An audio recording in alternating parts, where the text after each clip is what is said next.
আসসালামু আলাইকুম রহমতুল্লাহি বরকাতুহু। ফাইজা রান্নাঘরে আজকে আমি একটা রেসিপি নিয়ে আসছি, চিকেন কাচ্চি বিরিয়ানি। চিকেন কাচ্চি বিরিয়ানিটা আমি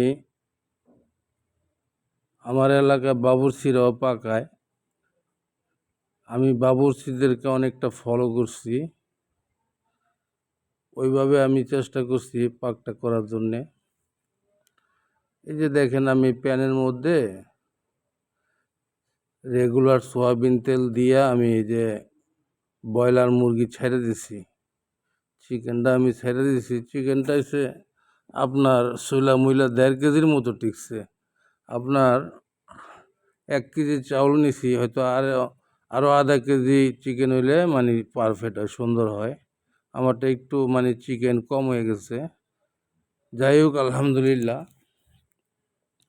এই যে দেখেন, আমি ভাইজা চিকেনটা নামায় রাখছি। এখন আমি অন্য একটা পাতিলের মধ্যে তেল দিয়ে দিছি। আমি তেল দিছি, চিকেন বাচ্ছি যে ওইখান থেকেও তেল দিছি, মানে ওই তেলটার মধ্যে আমি উপকরণগুলো আস্তে আস্তে দিব সব। এই যে দেখেন, আমি আগে একটু পেঁয়াজ দিয়ে দেখতেছি, মোটামুটি হ্যাঁ হয়ে গেছে। এখন আমি বাকি পেঁয়াজগুলো সব দিয়ে দিতেছি। আমি পেঁয়াজ দিছি এখানে আপনার 200 গ্রাম। হ্যাঁ, আপনারা কম বেশি দিতে পারেন। আমি 200 গ্রাম পেঁয়াজ দিছি।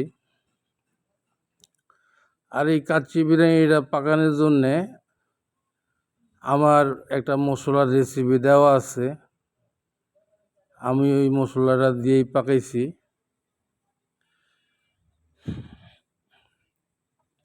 এই দেখেন, পেঁয়াজটা আমি লাড়াচাড়া করতেছি, এর মধ্যে আমি যে 2টা দারচিনি দিয়ে দিলাম। হ্যাঁ, তারপরে আমি 8-10টা, এই যে দেখেন, এলাচ দিয়ে দিছি 8-10টা। অনেকে আবার ওই চাউলের মধ্যে দেয়। এই যে আমি দেখেন লং দিয়ে দিছি 8-10টা। আর এই যে আমি বিরিয়ানির মশলাটা দিয়ে দিছি, আমি পরে আবার দিমু বিরিয়ানির মশলা। এটা আমার নিজের বানানো বিরিয়ানির মশলা। এই যে আমি দেখেন আদা রসুন দিয়ে দিছি। আমি এমনিতে বড় চামচ দিয়ে দিছি, তবে আপনার 2 টেবিল চামচের চেয়ে বেশি হইব, প্রায় 3 টেবিল চামচের কাছাকাছি আদা রসুনটা। আবার অনেকে আপনার বাটা পেঁয়াজটাও ব্যবহার করে, আমি করি নাই। হ্যাঁ, আমি জাস্ট এই পেঁয়াজটাই, যে দেখেন আমি এখানে মশলা নিয়ে নিচ্ছি। এখানে আপনার 1 টেবিল চামচ, মানে 1 টেবিল চামচের থেকে একটু বেশি আপনার মরিচ, 1 টেবিল চামচ জিরা, 1 টেবিল চামচ হলুদ, আর 1 টেবিল চামচ হচ্ছে ধনিয়া। তবে আমার মশলার মধ্যে তো আপনার সব কিছু দেওয়া আছে, জয়ফল, জয়ত্রী, বিরিয়ানির জন্য যা যা মশলা লাগে ওগুলো সব আমার মশলায় দেওয়া আছে। এই যে দেখেন, আমি এটা দিয়ে আমি এখন এই যে কাজু বাদাম, পেস্তা বাদাম আর চীনা বাদাম, এই 3টা মিলা হয়তো বা 150 গ্রাম, 100 গ্রামের উপরে আর কি আমি দিয়ে দিছি। আর এই যে আমার দই আপনার যা ছিল একটু দিয়ে দিছি, একটা দইয়ের 4 ভাগের 1 ভাগ ছিল আর কি, ওটা বরফ হয়ে রয়েছে, তো যার কারণে আমি ওটা সহ ডাইলে দিয়ে দিচ্ছি। এই যে দেখেন, আমি পরিমাণ মতো নুন দিয়ে দিছি। আগে পরে আমি দেখা আবার মানে নুনটা ঠিক করা যাইব। এই যে আপনার দুধ, আমি 1.5 কাপ দুধ নিছি। এই দুধটা আমি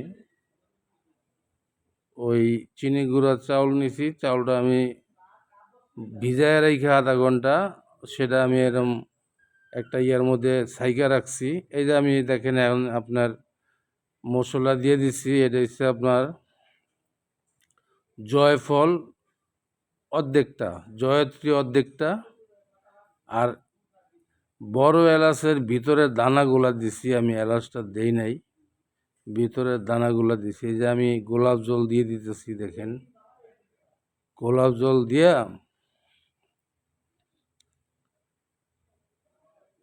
আমার এটা কারেন্ট গেছে গা দেখে আমি কষ্ট করে আর কি চুলার মধ্যে গেছি, গ্যাসের চুলায়। আপনারা আগে প্রথম দেখছেন ইন্ডাকশন চুলার মধ্যে, এখন গ্যাসের চুলায় চলে গেছি। এই যে দেখেন আমি ভাজা মাংসটা এখন দিয়ে দিচ্ছি। আমার সমস্ত উপকরণ দেওয়ার পরে আমি ভাজা মাংসটা দিয়ে দিচ্ছি।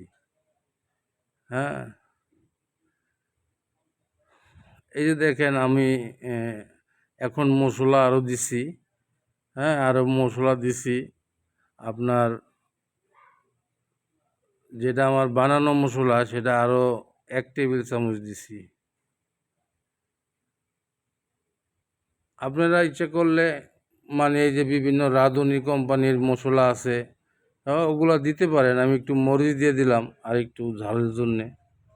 হ্যাঁ, আপনারা ইচ্ছা করলে ওই রাঁধুনি মশলা দিয়ে আমি আগে পরে বানাইছি। এই যে দেখেন আমি এখন সিরকা দিয়ে দিলাম একটু। হ্যাঁ, সিরকা দিয়ে দিছি, গোলাপ জল তো আগেই দিছি। বলে আমাদের এলাকায় মানে বাবুর্চিরা এটা এই সিস্টেমেই পাকায়। এই দেখেন আমি এখন এটা ওটায় নিলাম পাতিলের মধ্যে, ছোট্ট একটা পাতিলের মধ্যে আমি গোস্তটা ওটায় নিছি। হ্যাঁ, আমি ওই পাতিলের মধ্যেই দেখেন এখন আমি চিনি গুঁড়া যে চালটা ভিজায় রাখছিলাম সেটা আমি দিয়ে দিব। হ্যাঁ, দিয়ে হালকা একটু ভাজা ভাজা কইরা পরে আমি বাকি উপকরণ দিতেছি। এই জন্যে ভাই আমি আপনাদের কাছে দোয়া করি, দোয়া চাই, মাপ করি, মাপ চাই। দুনিয়া ক্ষণস্থায়ী, আখিরাত চিরস্থায়ী। এই দুনিয়া একদিন ছিলাম না, এখন আছি, একদিন থাকবো না। দুনিয়া থাকার জায়গা না। এই যে দেখেন আমি মোটামুটি আমার চাউলটা পুরা দিয়ে দিছি। এখন আমি একটু নাইড়া চাইড়া একটু হালকা ভাইজা নিমু এই তেলের মধ্যেই। এখন এই অবস্থায় আপনার আমি আরেকটু নুনও দিয়ে দিচ্ছি। এই অবস্থায় অনেকে আবার কিছু এক্সট্রা মশলা ব্যবহার করে, আমি একটু তেজপাতা দিমু খালি জাস্ট। আর এক্সট্রা কোনো মশলা আমি এখানে দিব না, কারণ আমি যথেষ্ট পরিমাণ মাংসের মধ্যে মশলা দিছি। আর ওইটার যেই রসটা পাতিলের মধ্যে আছে, এইটা আলহামদুলিল্লাহ এটা এই ফ্লেভার পুরা নিয়ে আসবে। এই যে এইভাবে আমাদের এলাকার বাবুর্চিরা পাক করে। হ্যাঁ, এই যে দেখেন আমি মোটামুটি একটু গরম পানি দিয়ে দিচ্ছি। আর গরম পানিটা ওই পরিমাণ কইরা রাখবেন আপনারা। আমি 1 কেজি চাউল দিচ্ছি, ওই জায়গায় আমি 1.5 কেজির থেকে একটু বেশি গরম পানি দিছি। হ্যাঁ, আমি আবার 1.5 কাপ দুধ দিয়ে দিমু। আর একটা জিনিস, গরম পানিটা হাতের কাছে রাখবেন যখন দমে দিবেন। হ্যাঁ, এর আগে যদি মনে করেন যে না আরেকটু লাগবো অল্প পরিমাণ, এই যে আমি তেজপাতা দিছি। হ্যাঁ, আর আমার ওগুলা মশলার মধ্যে তেজপাতা যথেষ্ট পরিমাণ দেওয়া আছে। এই যে দেখেন আমি কাঁচামরিচগুলা দিয়ে দিছি। এখন এই চালটা আমি যে মাংসটা বোনা করছি ওই পাতিলের মধ্যেই আমি চালটা দিয়ে দিছি। এই যে এখন আমি দুধটা দিয়ে দিলাম, এই চালের মধ্যে আমি দুধটা দিয়ে দিছি। আর এখানে আপনার নুনটা আরও দিতে হইব, কারণ আমি যে একটু নুন দিছি, এই যে আর একটু নুন দিলাম। নুনটা হয়েছে কি আপনার চালে অনেকটা নুন কিন্তু টাইনা নেওয়া যায়। এই যে অনেকে লেবু দেয়, আমি ভিনেগার দিলাম একটু। লেবু দেই না, ভিনেগার দিছি। একই কথা, আপনারা চাইলে ইচ্ছা করলে লেবুও দিতে পারেন। হ্যাঁ, এই যে দেখেন আমি আলু বোখরা দিয়ে দিতেছি। আমার এখানে 7-8টা আলু বোখরা আছে। আমি অনেকে এই পর্যায়ে কিশমিশও ব্যবহার করতে পারেন। কিশমিশ দিলে আপনার এখনই দিয়ে দিতে হইব।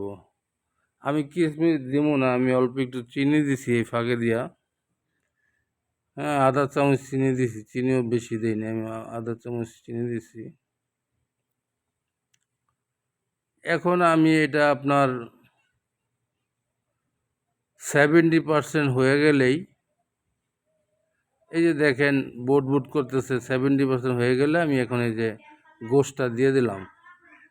আমার চালটা অলরেডি 70% হয়ে গেছে। এখন আপনার এটা ভালো কইরা মিশাইয়া দিয়া আপনার দমে রাখলেই হ্যাঁ পুরাপুরি হয়ে যাইব। এতে কইরা আপনার ওই যে লাইগা যাওয়া, হ্যাঁ, কিংবা যে জড়তা বাইজা যাওয়া, কিংবা পানি থাকা, এই সিস্টেমগুলো থাকে না। হ্যাঁ, এই জন্যে অ্যাকুরেট মাপটা যদি পানি ব্যবহার করতে পারেন, অনেকে আবার 1 কেজি চালের জায়গায় 2 কেজি পানি দিয়ে দেয়, ওই সময় একটু সমস্যা হয়। মানে ওটা দমে একটু বেশিক্ষণ রাখতে হয়, পানিগুলো শুকাইতে হয়। আর যদি অ্যাকুরেট মাপে দেওয়া যায় তাহলে আপনার দমে না রাখলেও চলে। হ্যাঁ, যে আমি দেখেন এখন দমে রাখছি, আমি কি করছি, ওই নিচে একটা তাওয়া দিয়ে দিছি। আপনারা হয়তো খেয়াল করছেন কি না, আমি সরাসরি এখন চুলায় রাখি নাই, তাওয়া দিয়া, মোটা একটা লোহার তাওয়া দিয়া আমি ওটার উপরে দমে দিছি। এই যে আমি ঘি দিয়ে দিতেছি, দেখেন আমি 2 টেবিল চামচ ঘি দিয়ে দিচ্ছি উপরে। এই পাকটা হচ্ছে আপনার বাবুর্চিদের স্টাইলের পাক। আমি এটা ওইভাবে পাকাইছি। এটা আপনারা ইচ্ছা করলে অন্যভাবে পাকাইতে পারেন, কেউ যদি চান, হ্যাঁ, গরু খাসি দিয়েও সেমভাবে পাকাইতে পারবেন, কোনো সমস্যা হইব না। এই যে দেখেন আমি উপরে পেঁয়াজের বেরেস্তাটা দিয়ে দিচ্ছি। অনেকে অনেকভাবে দেয়, হ্যাঁ, অনেকে ওই যে গোশটা যখন রান্না হয়ে যায় তখন ওটার মধ্যে অনেক ভাইঙ্গা বেরেস্তা দেয়। তো আমি ওইভাবে না, আমি এইভাবে দিচ্ছি। দেখেন আমি কোনো কালার মলার কোনো কিছু ব্যবহার করি নাই, আমার পাকটা এরকম হয়েছে। এই যে আমি দেখেন মানে চালটা দেখাইতেছি কত জর্জরা হয়েছে। হ্যাঁ, আমি পাকাইছি বাবুর্চিদের স্টাইলে, আর খাইতে সেই রকম মজা হয়েছে। এই যে আমি সালাদ নিয়ে আমি খাইতেছি। এই যে দেখেন একটু লেবু নিলাম আমি অল্প একটু। তো আপনাদের কাছে মানে একটা কথা বলি যে আপনারা আমার চ্যানেলটা ফাইজা রান্নাঘর সাবস্ক্রাইব করেন। হ্যাঁ, আর ফেসবুক পেজে যাইয়া আমার এটা ফলো দিয়েন। আপনারা সাবস্ক্রাইব করলে পরবর্তী ভিডিও বানাইতে উৎসাহী পাই। আমি 2-3 দিন অসুস্থ ছিলাম, ভিডিও দিতে পারি নাই। এই জন্য আপনাদের কাছে বিদায় নিয়ে আসসালামু আলাইকুম রহমতুল্লাহ।